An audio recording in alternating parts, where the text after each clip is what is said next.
terungkapnya kasus pelanggaran HAM berat yang menimpa sejumlah aktivis reformasi. Pemerintah tidak akan pernah menutup kasus pelanggaran HAM berat di masa lalu.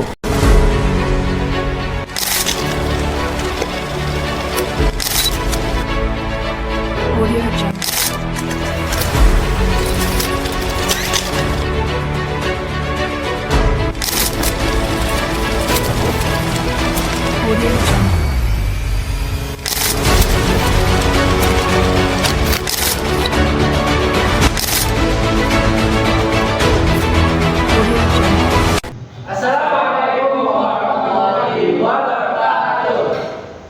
Halo ibu dan teman-teman semua. Mungkin teman-teman yang menyaksikan video ini sudah tidak asing dengan permasalahan adat dalam video tersebut.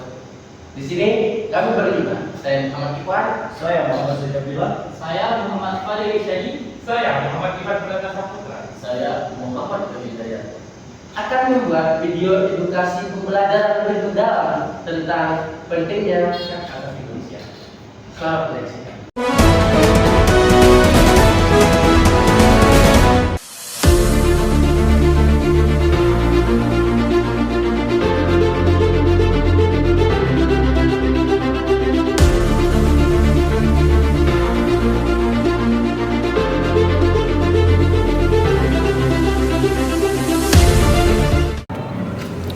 Jadi, definisi dari hak asasi manusia adalah hak dasar yang dimiliki oleh setiap makhluk di muka bumi ini, tanpa memandang ras, agama, jenis kelamin, status sosial, dan juga kewarganegaraan.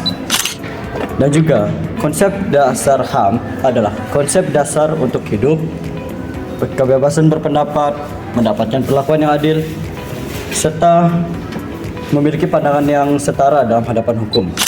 HAM juga telah diakui secara global. Contohnya pada Deklarasi Universal pada tahun 1948 oleh PBB. Kita sebagai masyarakat harus memahami akan apa fungsi dari hak asasi manusia agar tidak banyak terjadinya kasus pelanggaran HAM di masa yang mendatang. Dan juga dengan kita memahami akan adanya HAM, kita bisa membangun masyarakat yang lebih adil dan juga beradab. Sekian dari saya.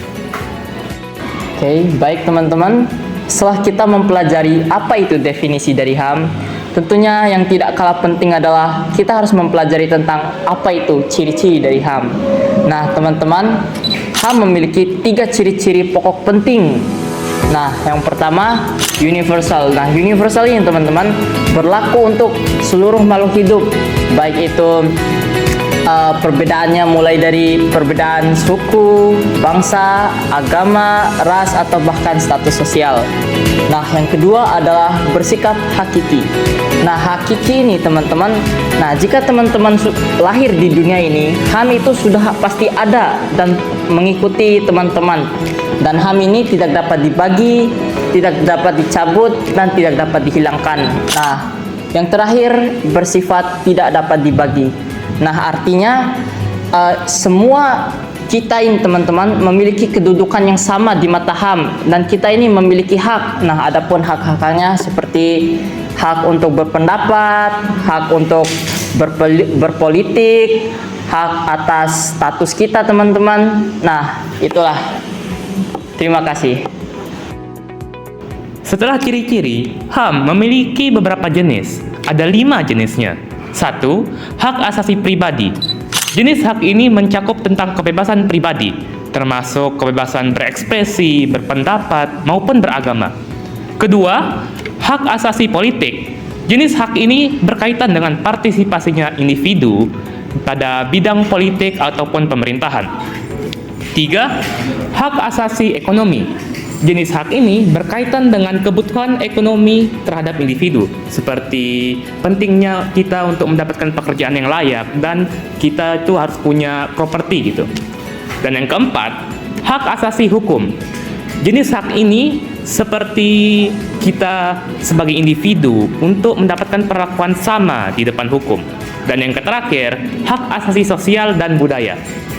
Jenis hak ini berkaitan dengan hak untuk mendapatkan pendidikan dan hak untuk mendapatkan pelayanan kesehatan, serta hak untuk memperjuangkan budaya. Sekian.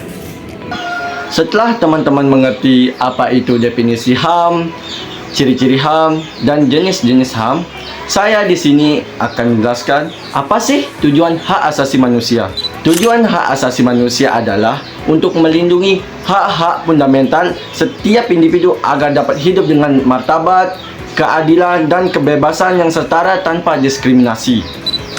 HAM berupaya memastikan terciptanya perlakuan adil bagi semua orang, mencegah penyalahgunaan kekuasaan, dan menjamin hak-hak sosial, ekonomi, politik, serta budaya yang memungkinkan setiap individu berpartisipasi secara penuh dalam masyarakat. Dengan demikian, HAM menjadi landasan penting untuk menciptakan kehidupan yang harmonis, toleran, damai bagi seluruh umat manusia. Sekian dari saya, terima kasih. Setelah teman-teman mengetahui apa itu HAM, jenis-jenis HAM, ciri-ciri HAM, dan bahkan tujuan dari HAM tersebut, di sini izinkan saya, Muhammad Ikhwan, untuk menyimpulkan kembali terkait materi tersebut. Kita sebagai masyarakat, sebagai generasi muda, sebagai penerus bangsa, memiliki tanggung jawab dan kewajiban untuk menjaga yang namanya HAM. Di mana kewajiban tersebut bukan untuk hanya diri kita sendiri, tapi untuk orang yang ada di sekeliling kita. HAM adalah sebuah fondasi untuk menciptakan kehidupan yang damai, sejahtera, dan tentram. Karena ketika hak-hak itu dijaga, maka kesejahteraan dan kedamaian pun akan timbul.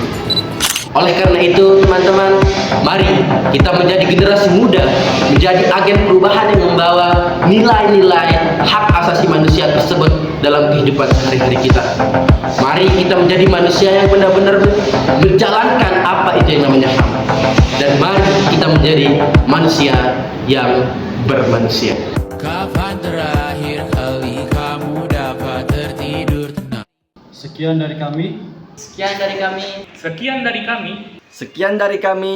Mungkin sekian dari kami yang dapat kami sampaikan terkait materi tersebut. Sekian, kurang dan lebihnya mohon dimaafkan. Wallahul muwaffiq wal hadi ila sabil rasyad. Wassalamualaikum warahmatullahi wabarakatuh. Thank you.